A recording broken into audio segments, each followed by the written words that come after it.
My name is Sophia Bennett. I am 35 years old. 7 years ago, my husband Ryan Bennett promised he would always put our family first. But when a massive storm flooded the region and my crisis response team was called out to save lives, he insisted I stay home to help him move his prized vintage truck to safety so he could use it as collateral for a loan his brother was arranging. I chose to head out and pull a young boy from a sinking car instead. The truck was lost in the flood waters, and from that day his resentment grew like a shadow over our marriage. Now, as I sit in our living room with two officers standing at the door, my husband is calmly telling them I stole over $40,000 from his mother's savings account to cover my own debts. The accusation hung in the air like a noose tightening around my neck. I felt my pulse race, but I looked him straight in the eye and knew this was the moment I had to stand my ground no matter what came next. If you've ever had the one person who was supposed to protect you suddenly turn the tables and try to destroy everything you've built, smash that like button and drop your own story in the comments. I read every single one because knowing I'm not alone keeps me going. That morning had started like any other ordinary. Tuesday in our quiet suburban neighborhood just outside Charlotte. I had poured my coffee, checked the overnight reports from my crisis response job, and planned to head into the office early. Then the pounding on the front door started. I opened it to find two Jefferson County officers shifting their weight on the porch, their expressions all business. My husband stood right between them, arms crossed, looking every bit the concerned spouse. He did not waste a second. "You need to hear this," my husband said, his voice steady and cold, the kind of tone he used when he wanted to sound reasonable while sliding the knife in. "Sophia here has been taking money from my mother's account for months. $40,000 gone, and the bank records point straight to her." He handed the lead officer a folder thick with printed statements, never once breaking eye contact with me. The officers glanced at each other, then at me. I felt the floor tilt under my feet, but I kept my voice even. "That is not true," I said. "I have never touched your mother's account. I do not even have the login." My husband let out a short laugh that carried no humor at all. "Of course you would say that. You always choose yourself first. Remember the flood? You left me to lose everything while you played hero. This is just the next step." The words landed hard, reminding me of the resentment he had carried for 7 years. The officers took notes, told us they would follow up, and left with the folder. The door clicked shut, and the silence that followed felt heavier than the accusation itself. I turned to my husband, heart still hammering. "What the hell was that?" "We are married." "Why would you do this?" He shrugged, already walking toward the kitchen like the conversation bored him. "Because you owe me for all the times you put your job ahead of us. My mother is drowning in debt because of choices you made 7 years ago. This is just balancing the scales." He poured himself a glass of water, took a slow sip, and added, "The bank already flagged your name. Good luck explaining that to your boss when the call comes." That last line hung in the air as he left the room. I stood there, the coffee I had made earlier now cold on the counter, wondering how we had reached this point. The resentment had been simmering ever since the storm, but I had convinced myself marriage would fix it. We had tied the knot 5 years after the flood in a small ceremony with just close family and friends. My husband had smiled for the photos, but even then I caught the tight set of his jaw whenever anyone asked about my work. I thought time would soften it. I was wrong. The next few days blurred into a nightmare of hushed phone calls and sudden silences. My best friend, Emily Harper, who works with me at the emergency management office, texted me that afternoon asking if everything was okay because she had heard rumors floating around the staff lounge. I called her back immediately, voice low, so my husband would not overhear from the next room. "Emily, my husband just brought police to the house and accused me of stealing from his mother's account," I whispered. "He made it sound like I have been siphoning money for years." Emily's gasp came through the line, clear as day. "That cannot be right." You are the most careful person I know with finances. Do you want me to come over, or I can pull the office security logs if it helps prove where you were?" Her offer felt like the first solid ground I had felt in hours, but before I could answer, my husband walked into the kitchen and gave me a look that said he knew exactly who I was talking to. "Tell your little work buddy to stay out of our business," he said loud enough for Emily to hear. "This is between us, not the whole office." Emily told me to call her later and hung up. The click left me standing there with the phone still pressed to my ear, wondering how my husband had managed to turn even my closest friend into something he could weaponize. That evening, the mail brought a thick envelope from the bank postmarked 3 days earlier. I opened it at the kitchen table while my husband watched from the doorway, arms folded. The letter detailed unauthorized transfers totaling $40,000, all routed through an account I had never seen before. My name was listed as the authorized user. I stared at the signature line, the handwriting too neat, too controlled to be mine. "This is forged," I said, sliding the paper across the table toward him. "You know that." My husband picked it up, scanned it, and set it back down with a small smile that never reached his eyes. "Maybe. Or maybe you finally decided to help the family after all those years of putting strangers first. Either way, my mother is filing a report tomorrow. You might want to start thinking about how you are going to explain this to your boss when the fraud alert hits your clearance file." His words carried that same sarcastic bite, the one that always made me feel small and selfish at the same time. I felt my cheeks burn, but I refused to cry in front of him. Instead, I stood up and walked out to the backyard to get some air. Our neighbor, Tom Whitaker, was out trimming his hedge and waved me over when he saw me. Tom had lived next door for 15 years and had become the closest thing we had to a friendly face on the block. "Everything all right over there?" he asked, wiping his hands on a rag. "I saw the police cars earlier. Looked pretty serious."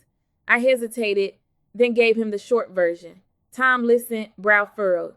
"My husband mentioned something to me last week about money troubles with his mother. Said you were the only one who could fix it." I thought he was joking. The revelation landed like another punch. My husband had been planting seeds with the neighbors, too. I thanked Tom and went back inside, the weight in my chest heavier than before. Later that night, after my husband had gone to bed without another word, I sat at the kitchen table with my laptop and started digging through old bank statements. That was when I noticed the pattern. 3 transfers over the past 9 months lined up exactly with times when my brother-in-law had posted on social media about his latest business opportunities. Each transfer had been approved from an IP address that traced back to a coffee shop near my brother-in-law's office. I saved the screenshots, heart pounding. This was not random. This was coordinated. Just as I closed the laptop, my phone buzzed with a text from an unknown number. The message was short and chilling. "Stop digging, or the next visit from the cops will not end with them walking away. We know where you work." I stared at the screen, the words blurring for a second. My husband was still upstairs, but I knew in my gut he had sent it or had his brother send it. The house felt smaller, the walls closer. I deleted the message, but the threat stayed lodged in my throat. The next morning, I called my colleague Marcus Klein, who handled legal compliance at the office, and asked if he could quietly check my clearance status. Marcus had always been straightforward, the kind of person who did not sugarcoat bad news. "Sophia, I just got a flag notice from the bank this morning," he said, voice low. "It looks like someone filed a complaint using your employee ID. You might want to get a lawyer today." I thanked him and hung up, the second mini cliffhanger of the week dropping right into my lap. My husband walked into the kitchen at the exact moment, coffee mug in hand, and gave me the same calm, knowing look he had worn when the police left. "Lawyer already?" he asked, the sarcasm thick enough to cut. "Guess you finally realize how serious this is. My mother is not going to let this slide, and neither am I. You made your choice 7 years ago. Now it is time to live with it He took a slow sip, eyes never leaving mine, and I realized the man I had married was gone. In his place stood someone who had been waiting for the perfect moment to make me pay. I pulled into the driveway an hour later, my hand still gripping the steering wheel tighter than necessary. The house looked the same as it always had, but something inside me had shifted. I knew the real conversation was only just beginning, and whatever came next would decide whether I still had a marriage or a life left in this town at all. My husband was waiting in the living room when I walked in, phone in hand, his expression calm in that way that always masked the storm underneath. He did not even let me set my bag down. "Back so soon?" my husband said, voice dripping with that familiar sarcasm.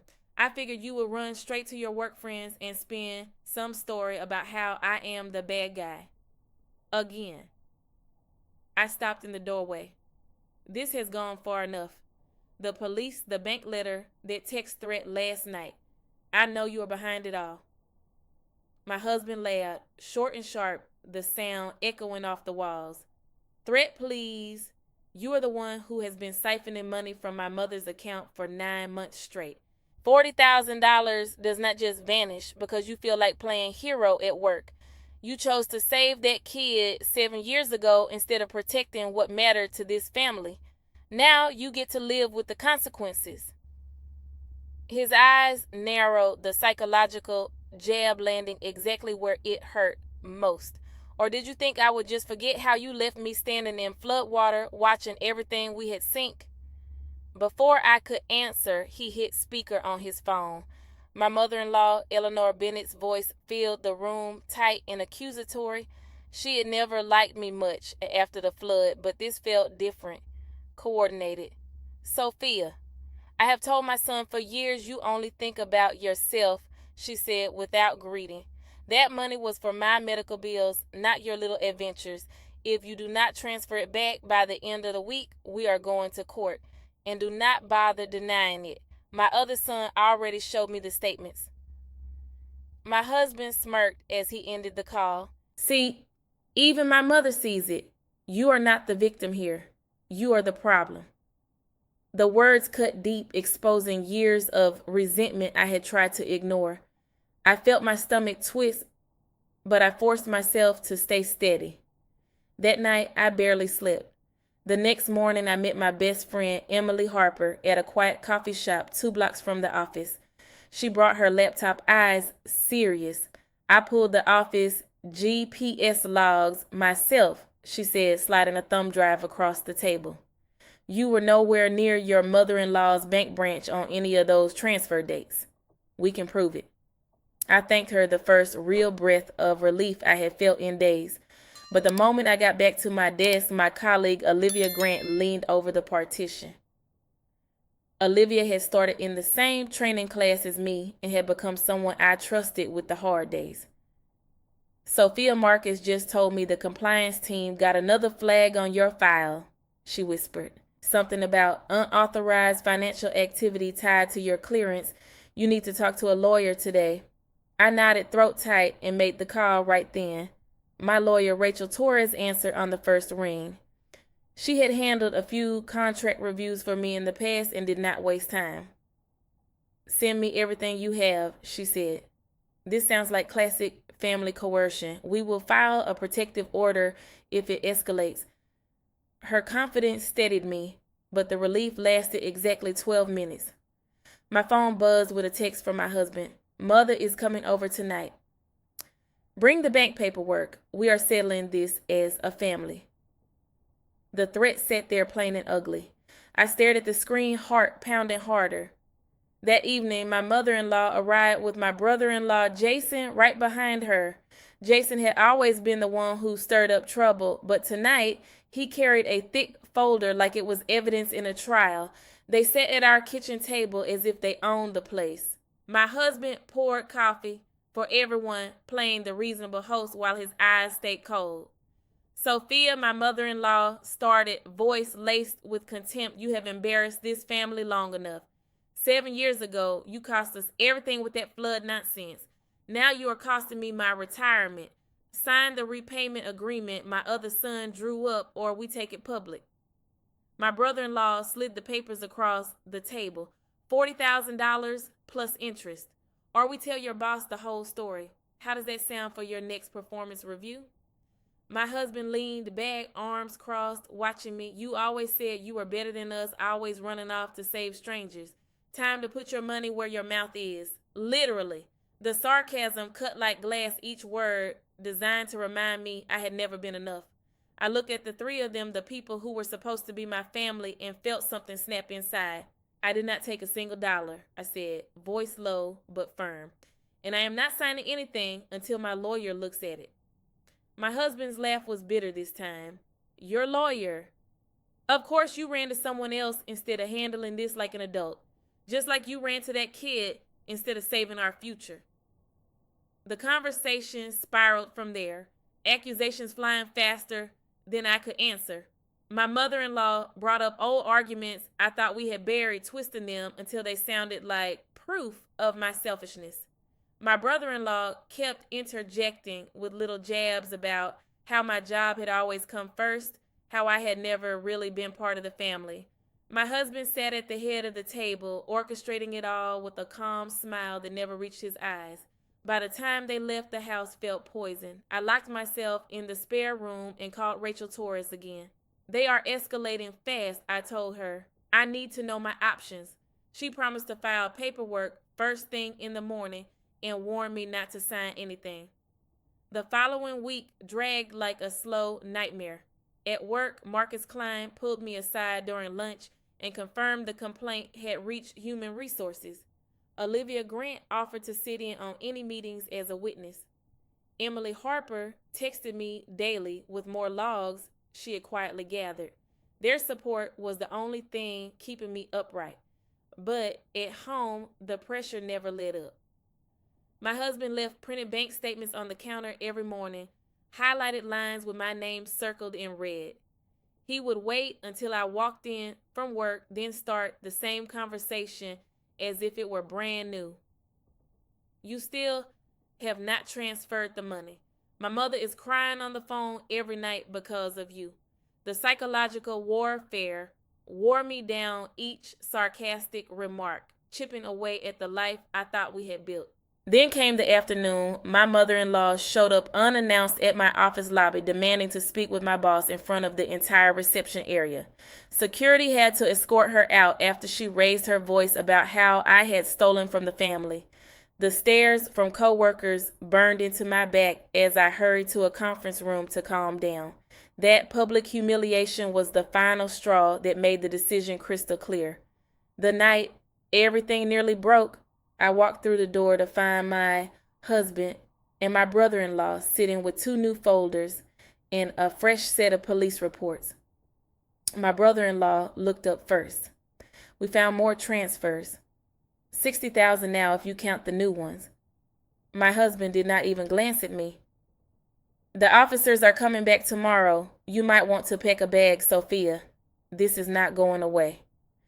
The words landed like a final punch.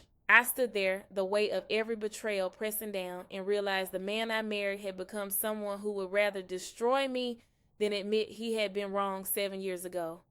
My hands shook as I reached for my phone to text Rachel Torres, but before I could hit send, my husband spoke again, voice low and venomous. You think your little work friends can save you. By the time this is over, you will have nothing left. No job, no house, no family. And it will all be because you chose yourself. Again, the threat hung in the air thick and final. I knew right then that whatever happened next would change everything, and I was no longer sure I could stay in this marriage without losing the last piece of myself I had left.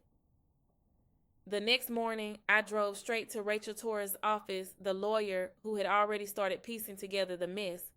She met me in a small conference room with stacks of printed records spread across the table. Rachel had that no-nonsense energy that made you believe she could cut through anything. Sophia, I pulled the full bank audit overnight, she said, sliding a folder toward me. The transfers were initiated from an IP address registered to your brother-in-law's home network. Every single one. And the email confirmations came from an account your husband set up using your social security number without your knowledge. I stared at the pages, the proof staring back at me in black and white. They used my name to cover their own debts. Rachel nodded, her voice steady. Looks like your husband and his brother have been sinking money into failed side businesses for the last 2 years. They dipped into your mother-in-law's savings to keep the loans afloat and then pinned it on you to make it go away. Classic family cover-up. We can file to have the complaint dismissed today. Relief washed over me for the first time in weeks, but it was short-lived. My phone buzzed on the table. It was my husband. I let it go to voicemail, but the message he left played on speaker when Rachel pressed play.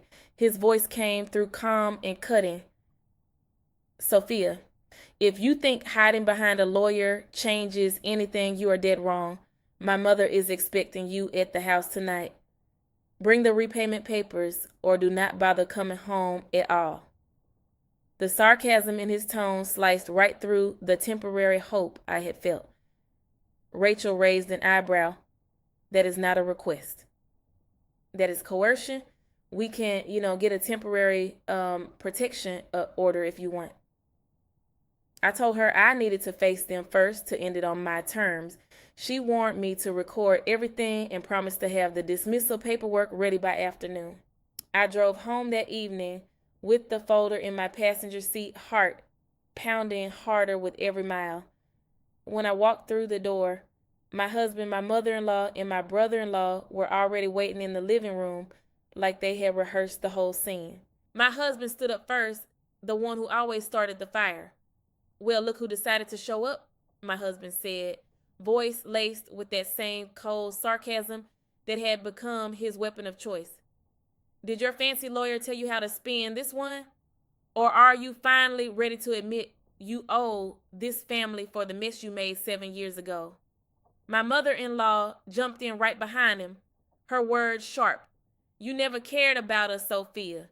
You only ever cared about playing the hero at that job of yours. Now my retirement is gone because of your selfishness. My brother-in-law smirked from the couch. We have more evidence if you want to keep pretending. The bank is ready to freeze your accounts tomorrow. I set the folder on the coffee table and opened it slowly, letting the papers speak first. The IP addresses trace back to your house. The emails came from an account my husband created using my information. You three cooked this up to hide your own bad investments. Not me. My husband laughed, short and bitter, the sound meant to dismiss everything I had just laid out. You really think a few printed pages changed the fact that you chose strangers over your own husband? 7 years ago, you watched our future sink in that flood and did not lose a minute of sleep. This is payback, plain and simple. Sign the agreement or watch your career and this marriage disappear by morning. His eyes locked on mine, the resentment he had nursed for 7 years pouring out in every syllable. The room felt smaller with every word. My mother-in-law nodded along, adding her own jab. We gave you a home and a life, and you threw it away for a paycheck and strangers. Typical. My brother-in-law just crossed his arms and waited, the three of them forming a wall I had no interest in breaking through anymore. I felt the last thread snap inside me. I am done, I said, voice quieter than I expected, but steady. I am not signing anything. I am not transferring money I never touched, and I am not staying in a marriage where the man I married would rather frame me than own up to his own mistakes. I am leaving tonight. My husband's face twisted, the sarcasm turning to outright venom. Of course you are running again. Just like you ran to save that kid and left me with nothing. Go ahead, walk away. But do not expect a dime from me or this family when your job fires you over the fraud flag. I did not argue. I walked to the bedroom, packed 2 suitcases with the essentials, and called Emily Harper on the way out. She met me at a storage unit on the edge of town and helped me load everything into a small rental truck. You do not have to do this alone, she said, but I knew I did. Marcus Klein had already texted that the office complaint was being dropped thanks to Rachel's filing, but the damage to my reputation at work would take months to repair. Olivia Grant offered her spare room for a few nights, yet I turned her down too. I needed space to breathe without anyone else's pity. 2 weeks later, I signed the lease on a tiny one-bedroom apartment across town, the kind with thin walls and a view of the parking lot. The divorce papers were filed the same day. My husband fought every step, sending texts full of the same sarcastic reminders about the flood and how I had ruined everything. My mother-in-law called once to tell me I would regret choosing myself again. And my brother-in-law sent a final message saying the family was better off without me. I blocked all 3 numbers and changed my address so no more surprise visits could happen. Tom Whitaker, our old neighbor, reached out once to say he had seen my husband and my brother-in-law arguing in the driveway the day I left. He offered to testify if I needed it, but I told him it was over. I did not want revenge or a big courtroom showdown. I just wanted the quiet that came with distance. Work slowly stabilized. The fraud flag was removed from my file after Rachel submitted the bank audit, and my boss even pulled me aside to say the team valued my crisis response work more than ever. Emily, Marcus, and Olivia checked in regularly, but the conversations felt careful now, like they were walking on eggshells around the mess I had left behind. I appreciated their support, yet it only reminded me how much of my life had been tied to the man who had tried to bury me. Evenings in the apartment were the hardest. I would sit on the secondhand couch with a cup of coffee and stare at the bare walls, the silence pressing in from every side. No more late night arguments, no more sarcastic jabs waiting when I walked through the door, but also no shared meals, no familiar voice asking about my day. I had set the boundary I needed to survive, yet the loneliness that followed felt heavier than any accusation ever had. I kept showing up at work, kept answering the crisis calls that pulled me across the state, kept choosing to help strangers because it was the one thing that still felt like mine. But at night, when the apartment grew too quiet, I wondered if choosing myself had cost me more than I realized. There was no triumphant return to the family, no moment where my husband admitted he had been wrong. There was only me alone in a small space I paid for with my own money, learning to live with the peace that came at the price of connection. I could not choose the marriage I had walked into, but I could choose the kind of life I refused to lose myself in again. And for now, that choice meant standing on my own even if the room felt empty and the nights stretched long. Thank you for listening to my story. It still hurts to tell, but saying it out loud makes the weight feel a little lighter. Have you ever had to draw a hard line with the person who was supposed to have your back, only to end up facing the quiet afterward? Drop your experiences in the comments. I read everyone.